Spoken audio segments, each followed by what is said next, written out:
महाराष्ट्र की राजनीति में शुक्रवार को फिर गर्मा गया सियासी तापमान, जब उप मुख्यमंत्री और शिवसेना नेता एकनाथ शिंदे ने उद्धव ठाकरे पर जमकर निशाना साधा। शिंदे ने साफ कहा है कि उद्धव ठाकरे का आज का एजेंडा सिर्फ और सिर्फ सत्ता की भूख और निजी स्वार्थ से भरा हुआ था। ठाणे में पत्रकार से बातचीत करते हुए शिंदे ने कहा है कि डोम जैसा सांस्कृतिक मंच आज उनके लिए सिर्फ एक राजनीतिक अखाड़ा बन गया है। मराठी मानूस से जुड़ा एक भी मुद्दा उनके भाषण में नहीं था। बस जलन, द्वेष और कड़वाहट की गूंज थी। शिंदे यही नहीं रुके। उन्होंने चेतावनी भरे लहजे में कहा है कि उद्धव जी भूल रहे हैं कि जब मैं उठता हूं तो उसके गंभीर परिणाम होते हैं।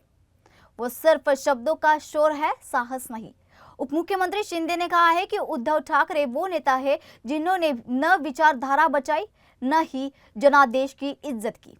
2019 में जनता ने बाला साहब के नाम पर वोट दिया था, लेकिन मुख्यमंत्री बनने के लिए उन्होंने सब कुछ कुर्बान कर दिया। नतीजा 100 सीटों पर लड़े और केवल 20 पर जीत पाए।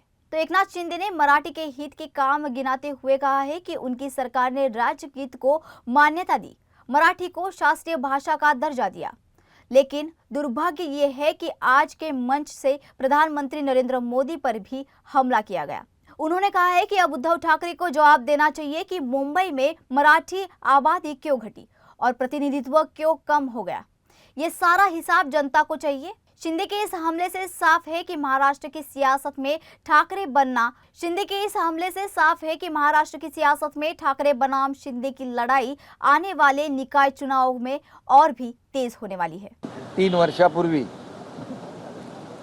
धोड आला, अब उठेगा नहीं साला, हा डायलॉग त्यांना शोभून दिसतो। मी नाही बोलत, फक्त आम्ही 3 वर्षापूर्वी उठाव केला, आम्ही उठलो अन्यायाविरुद्ध आणि फक्त दाढीहून अर्धाच हात फिरवला होता। ते आडवे झाले 3 वर्षापूर्वी, अजून सावरले नाहीत। आता कुणाचा तरी हात पकडून उठण्याचा प्रयत्न करतायत। त्यामुळे उठेगा नाही वगैरे हे सगळं बोलण्याचं मला वाटतं त्यांना ते शोभत नाही। त्याला मनगटात जोर लागतो, फक्त तोंडाच्या वाफा सोडून होत नाही। त्यामुळे मी एवढंच सांगेन की एकाने मराठीबद्दल असलेली जी काही तळमळ बोलून दाखवली आणि दुसऱ्याने सत्तेसाठी आणि खुर्चीसाठी असलेली मळमळ बोलून दाखवली। झेंडा नाही, अजेंडा नाही असं काही लोक म्हणत होते, पण एकाने मात्र एका वक्त्याने त्यातल्या ते पत्ते पाळलं, पण दुसऱ्याने स्वार्थाचा झेंडा आणि सत्तेचा अजेंडा रंगशारदाच्या भाषणात निवडणुकीच्या भाषणाप्रमाणे बोलून दाखवला। त्यामुळे हा फरक आहे। आणि यामध्ये मराठीबाबत जर बोलायचं झालं तर त्यांनी राज्यगीत म्हटलं, सुरुवात केली अभिमानाने, अभिनंदन त्यांचं।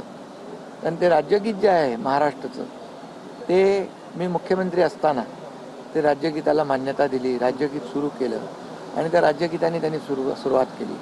त्याचबरोबर मराठी भाषेला अभिजात भाषेचा दर्जा जेव्हा मी मुख्यमंत्री होतो, मी, देवेंद्रजी, अजितदादा, आमच्या टीमने ते मराठी भाषेला अभिजात भाषा देण्याचा निर्णय घेतला आणि प्रधानमंत्री मोदी साहेबांनी त्याला तात्काळ मान्यता दिली, होकार दिला।